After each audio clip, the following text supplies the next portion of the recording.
ಓಂ ಗುರುಭ್ಯೋ ನಮಃ. ಗುರು ಶ್ರೀ ರಾಘವೇಂದ್ರ ಸ್ವಾಮಿಯೇ ನಮಃ. ನಮಸ್ಕಾರ ವೀಕ್ಷಕರೇ, ನಾನು ನಿಮ್ಮ ಪಂಡಿತ್ ಸಾಯಿ ಸ್ವರೂಪ್ ದೀಕ್ಷಿತ್. ಇವತ್ತಿನ ಈ ಒಂದು ವಿಡಿಯೋದಲ್ಲಿ ಫೆಬ್ರವರಿ 15ನೇ ತಾರೀಕಿನಂದು ಮಹಾಶಿವರಾತ್ರಿ ಇದೆ.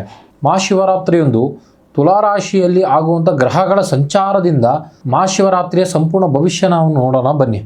ಯಾರೆಲ್ಲ ಈ ಒಂದು ವಿಡಿಯೋ ನೋಡ್ತಾ ಇದ್ದೀರೋ ಕೊನೆವರೆಗೂ ವಿಡಿಯೋ ನೋಡಿ, ಹಾಗೂ ಹೆಚ್ಚಿನ ವಿಡಿಯೋಗಳಿಗಾಗಿ ನಮ್ಮ ಒಂದು ಯೂಟ್ಯೂಬ್ ಚಾನಲ್ನ ಲೈಕ್ ಮಾಡಿ, ಶೇರ್ ಮಾಡಿ, ಸಬ್ಸ್ಕ್ರೈಬ್ ಮಾಡಿ.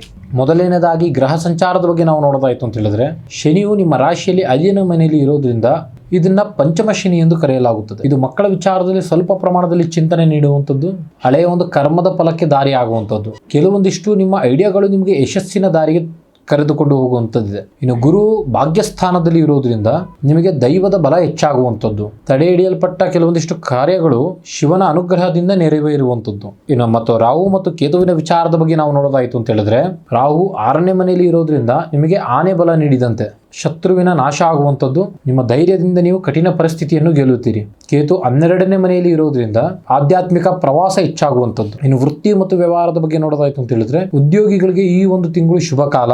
ರಾಹು 6ನೇ ಮನೆಯಲ್ಲಿ ಇರೋದ್ರಿಂದ ನಿಮ್ಮ ವಿರೋಧಿಗಳು ಕೆಲಸ ಮಾಡುವಂಥ ಸ್ಥಳದಲ್ಲಿ ನಿಮ್ಮ ಮುಂದೆ ತಗ್ಗಿ ಬಗ್ಗಿ ನಡೆಯುವಂಥದ್ದು, ನೀವು ಬಹಳ ದಿವಸದಿಂದ ನಿರೀಕ್ಷೆ ಮಾಡುತ್ತಿರುವಂಥ ಬದಲಾವಣೆಗಳು ಈ ಒಂದು ಶಿವರಾತ್ರಿಯ ದಿನದಿಂದ ಬದಲಾವಣೆ ಆಗುವಂಥದ್ದು.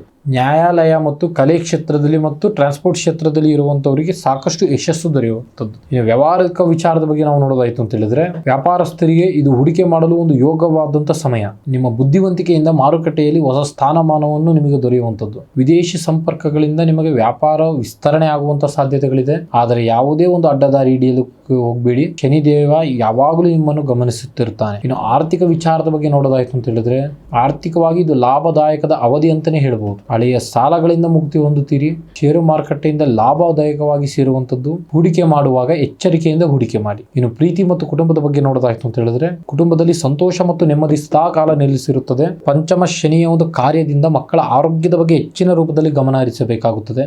ಪ್ರೇಮಿಗಳಿಗೆ ಈ ಒಂದು ಸಮಯ ಮಧುರವಾಗಿರುವಂಥದ್ದು. ವಿವಾಹಕ್ಕೆ ತಂದೆ ತಾಯಿಯ ಒಪ್ಪಿಗೆ ಸಿಗುವಂಥದ್ದು. ಸಂಗಾತಿಯೊಂದಿಗೆ ಸುದೀರ್ಘ ಪ್ರವಾಸಕ್ಕೆ ತೆರಳುವಂತ ಸಾಧ್ಯತೆಗಳಿದೆ. ಹಾಗೆ ಆರೋಗ್ಯದ ವಿಚಾರದ ಬಗ್ಗೆ ನೋಡೋದಾಯ್ತು ಅಂತ ಹೇಳಿದ್ರೆ, ಆರೋಗ್ಯವು ಸಾಮಾನ್ಯವಾಗಿ ಉತ್ತಮವಾಗಿದೆ. ಅತಿಯಾದ ಒಂದು ಸಮಸ್ಯೆಯಿಂದ ಬೆನ್ನು ನೋವು ಕಾಣಿಸಿಕೊಳ್ಳುವಂತ ಸಾಧ್ಯತೆಗಳಿದೆ. ಆಗಾಗ ವೈದ್ಯರ ಬಳಿ ತಪಾಸಣೆ ಮಾಡಿಸಿಕೊಳ್ಳುವುದು ಬಹಳ ಉತ್ತಮ. ಯೋಗ ಮತ್ತು ಪ್ರಾಣಾಯಾಮಗಳಿಗೆ ಒತ್ತು ನೀಡಿ. ಈ ಒಂದು ರಾಶಿಯವರ ಒಂದು ಪರಿಹಾರ ಮಾರ್ಗ ನಾವು ತಿಳಿಸಿಕೊಡೋದಾಯ್ತು ಅಂತ ಹೇಳಿದ್ರೆ, ಶಿವರಾತ್ರಿಯ ದಿನದಂದು ಶಿವನಿಗೆ ಬಿಳಿ ಹೂವನ್ನ ಅರ್ಪಣೆ ಮಾಡಿ ಶಿವನಿಗೆ ತುಪ್ಪದ ಅಭಿಷೇಕ ಮಾಡುವುದು ಅತ್ಯಂತ ಶ್ರೇಯಸ್ಸು. ಓಂ ನಮೋ ಶಿವಾಯ ಎನ್ನುವ ಮಂತ್ರವನ್ನು ಜಪ ಮಾಡಿ. ಈ ಒಂದು ರಾಶಿಯವರ ಒಂದು ಅದೃಷ್ಟ ಸಂಖ್ಯೆ 2, 6, 7. ಶಿವರಾತ್ರಿಯು ನಿಮ್ಮ ಜೀವನದ ಸಕಲ ಸಂತೋಷ ಕಾರ್ಯಗಳನ್ನು ನೀಡಲಿ. ಇದಾಗಿತ್ತು ತುಲಾ ರಾಶಿಯವರ ಮಹಾಶಿವರಾತ್ರಿಯ ಭವಿಷ್ಯ. ಇದರ ಜೊತೆಗೆ ಯಾರೆಲ್ಲ ಏನು ಒಂದು ಸಮಸ್ಯೆಗಳನ್ನ ನರಳುತ್ತಾ ಇದ್ದೀರಿ ಅಂದ್ರೆ, ಪ್ರೀತಿ ಪ್ರೇಮದಲ್ಲಿ ತೊಂದರೆ, ಗಂಡ ಹೆಂಡತಿ ಸಮಸ್ಯೆ, ಮನೆಯಲ್ಲಿ ಅಶಾಂತಿ, ಕೆಲಸದಲ್ಲಿ ತೊಂದರೆ, ಆರೋಗ್ಯದಲ್ಲಿ ತೊಂದರೆ, ಕೋರ್ಟ್ ಕೇಸ್, ಯಾವುದೇ ವಿಚಾರ ಇರಲಿ ನೇರವಾಗಿ ಬಂದು ನಮ್ಮನ್ನು ಭೇಟಿ ಮಾಡಿ. ದೂರದ ಊರಿನವರಿಗೆ ವಿಡಿಯೋ ಕಾಲ್ ಮುಖಾಂತರ ಪರಿಹಾರ ತಿಳಿಸಿಕೊಡಲಾಗುತ್ತದೆ.